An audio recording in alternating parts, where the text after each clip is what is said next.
Estamos con David Benatar de nuevo. Hola, David. ¿Qué tal? ¿Qué tal a todos? En este caso te hemos convocado como comisario de esta exposición que rinde homenaje a esos 10 años. Es el 10º aniversario de la Ley de Nacionalidad Española para Sefardíes y Centro Sefarad Israel, junto con otras entidades que ahora nos comentas.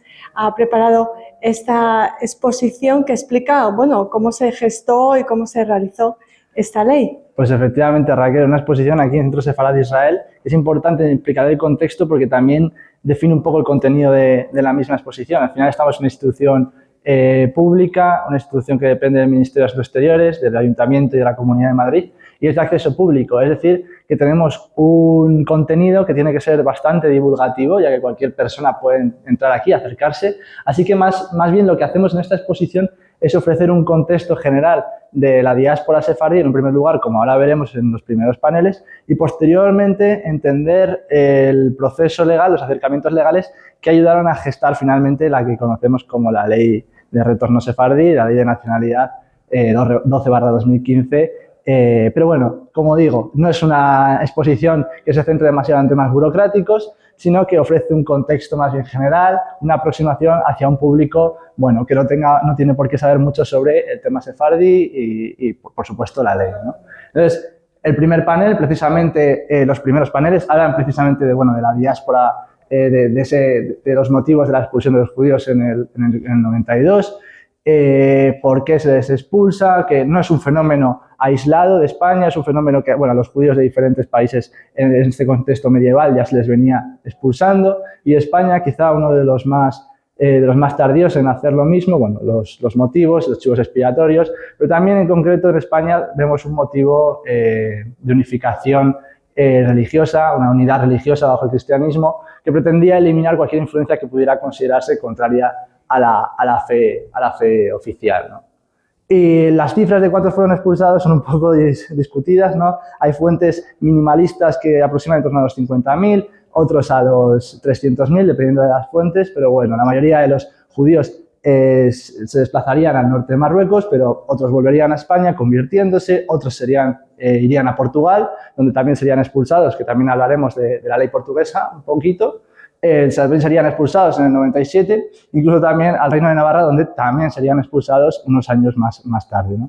Entonces, aquí hablamos un poco del contexto general de las primeras expulsiones y del comienzo de la diáspora, que es lo que trataremos en los siguientes dos paneles. En estos dos primeros paneles, lo que tratamos de dar es contextualizar un poco el surgimiento de diferentes comunidades geográficas de sefardíes en el mundo. Entender el sefardismo como un fenómeno de diáspora global. Primero, en un lugar, pues, por ejemplo, las comunidades sefardíes en occidente de Europa, por supuesto, hablamos de Ámsterdam, en la comunidad sefardí de Ámsterdam, también en Francia, en Burdeos, Hamburgo, pero también en Londres, en Inglaterra, hubo una gran comunidad sefardí. Por supuesto, también tenemos que mencionar a América, no solo entendiendo América y su sefardismo como un proceso del periodo colonial, virreinal, donde muchos criptojudíos migraron con esa colonización del continente, sino también como un fenómeno que se extiende hacia el siglo XIX-XX, tras la inseguridad del Tratado de Lausana en el ya disuelto Imperio Otomano, donde muchos sefardíes se encuentran en cierta inestabilidad económica, política, y deciden emigrar en el siglo XX a América, revitalizando pues, comunidades diferentes, ya sea en Argentina, México, Venezuela, Brasil y, por supuesto, Estados Unidos. Cada panel podría ser en sí mismo una exposición, pero como digo, estamos intentando hacer un contexto general, por lo que también hablamos del Magreb, de Marruecos, la construcción de comunidades sefardíes en el norte de África. Como digo, podríamos hablar muchísimo tiempo de todas estas comunidades, pero por supuesto hay que mencionar Tetuán, la pequeña Jerusalén, donde se desarrolla esa variante del judío español, la jaquetía, en todo el norte del continente.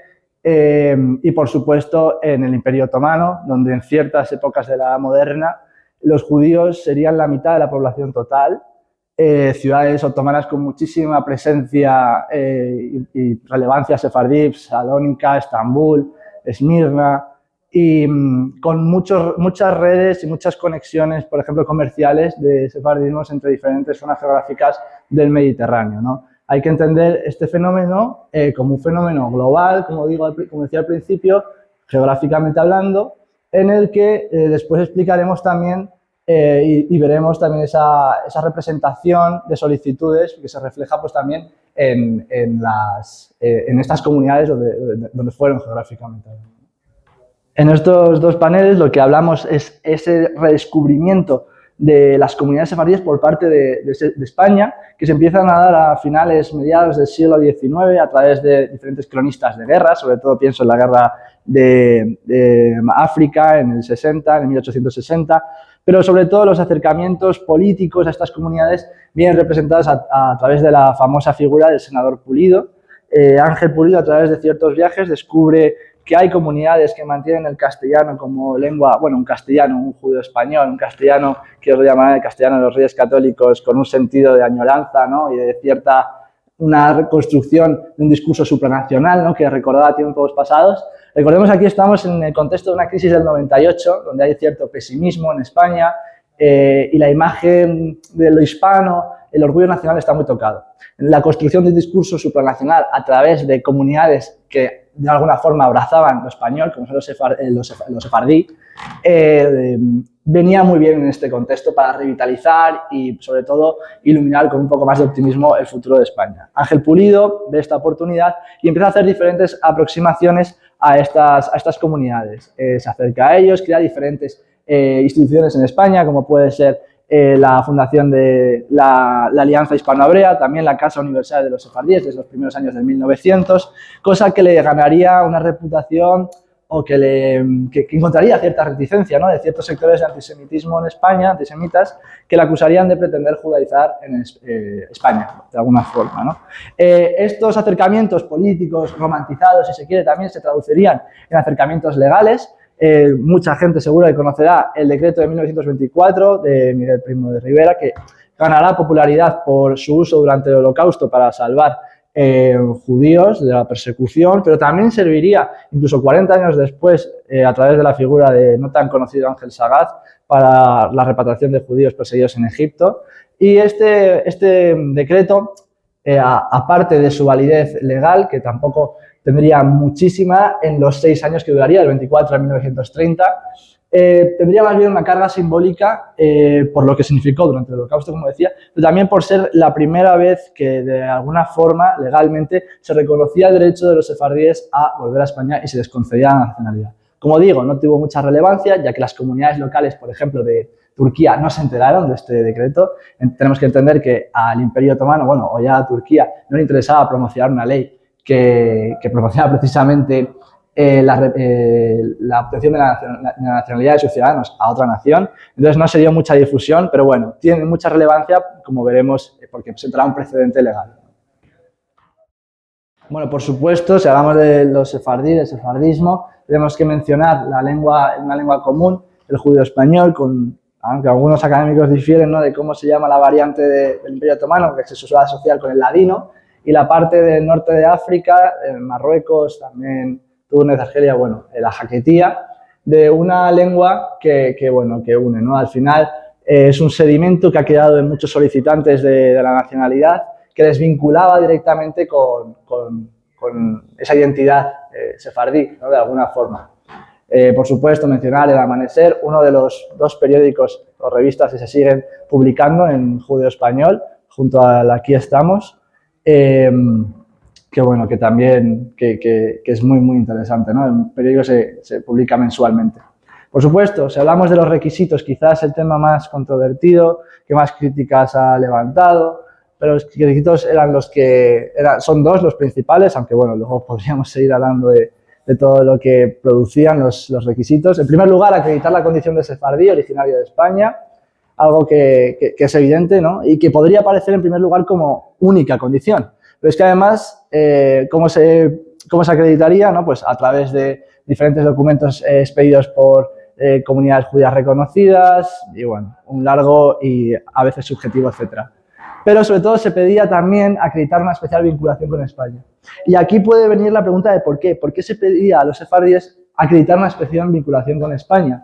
Gallardón, que fue uno de los principales impulsores de esta ley, aunque no fue el ministro que llegó a ejecutarla, lo alegaba de cierta forma bastante precisa, ¿no? Y es que a diferencia de otros grupos que habían sido expulsados, como ya podían ser los moriscos en el 1609 con Felipe III, los sefardíes sí que mantenían, o la justificación de esta ley era porque seguían manteniendo esa vinculación, una especial vinculación con España. No habían roto todos los lazos y por eso era la justificación de la creación de esta ley.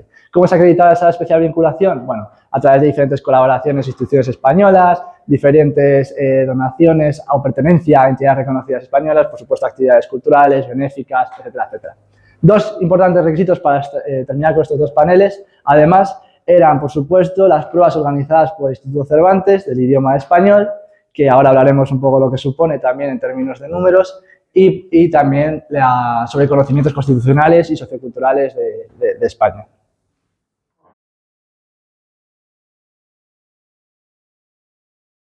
Bueno, pues la ley en números totales, vamos a hablar un poco de números, una ley que ha supuesto que 153.000 solicitudes a través del Consejo General del Notariado, digamos una primera etapa, de ellas se llegan a tramitar 88.000 solicitudes, ¿no? Es bastante. De ellas, como veíamos en el gráfico, 80% de las 88.000 solicitudes serán aprobadas, es decir, que 72.000 personas han conseguido la nacionalidad hasta el día de hoy a través de esta ley, 72.000 personas.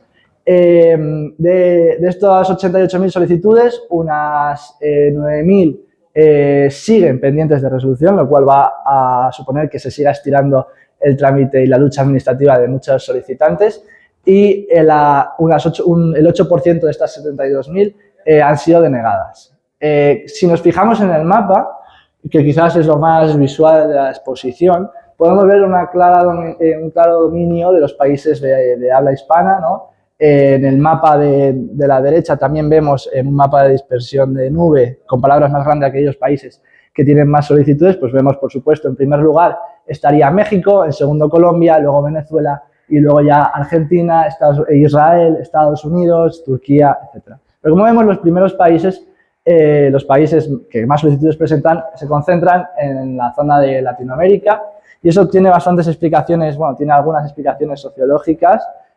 No es que necesariamente haya más sefardíes en Argentina o en México o en Brasil que en Israel, sino que algunos de los requisitos de la propia ley, como era la propia lengua, el requisito de hablar español como tal, suponía una barrera de acceso para otros grupos o para otras personas de otras nacionalidades, que las personas de Latinoamérica, al hablar español, no necesitaban probar esa condición, ¿no? También, por supuesto, tenemos que pensar en la posibilidad de obtener un pasaporte español para el espacio Schengen, por ejemplo, que es muy atractivo para personas que no están en el propio espacio Schengen. Y, por último, tenemos que también destacar la dificultad y el proceso, que fue bastante tedioso, complicado para muchas de estas personas, muchas veces, la mayoría, tener que desplazarse hacia España para completar el trámite y, bueno, un lío bastante fuerte administrativo. Los datos son del Ministerio de Justicia, son accesibles para todo el mundo, del 31 de diciembre de 2024. Se actualizan cada 3 meses, aunque como ya no se aceptan nuevas solicitudes, lo único que se van a hacer es tramitarlas, se quedan pendientes, las cifras no varían mucho a las últimas que han salido, que son del 30 de junio del mes pasado, de junio. Entonces, bueno. Y bueno, en este caso ahora también tenemos que hablar un poco de la ley de Portugal, que no es una ley ex professo, como sí que lo fue la ley española, es una modificación del decreto de ley que tenían para la obtención de la nacionalidad. En Portugal, recordamos, también hubo expulsiones de los judíos en 1496 y sufrieron su propia diáspora. Así que es verdad que muchos de los judíos que ya había en Portugal provenían de las expulsiones de 1492. Y estos judíos, su diáspora se concentraría también en los mismos sitios que los judíos de España, pero también a territorios del Imperio Portugués, posteriormente durante ya el siglo XVI, Angola, Brasil, Goa, e incluso, bueno, pues por supuesto en la India y también lugares del Imperio Español. La duda que surge es si es la misma ley o las mismas condiciones para obtener la nacionalidad, y la respuesta simple es que no. Los requisitos que se pedían en la ley de Portugal eran más laxos, de alguna forma. Sí que es verdad que en ciertos momentos valía únicamente con la expedición de certificados de las comunidades o de Lisboa o de Oporto, muchas veces vinculadas a un sentido religioso, cosa que en España no ocurría. También en esta ley y esa condición de única como el certificado de la comunidad judía provocó que de alguna forma salieran a la luz ciertos casos de corrupción bastante famosos.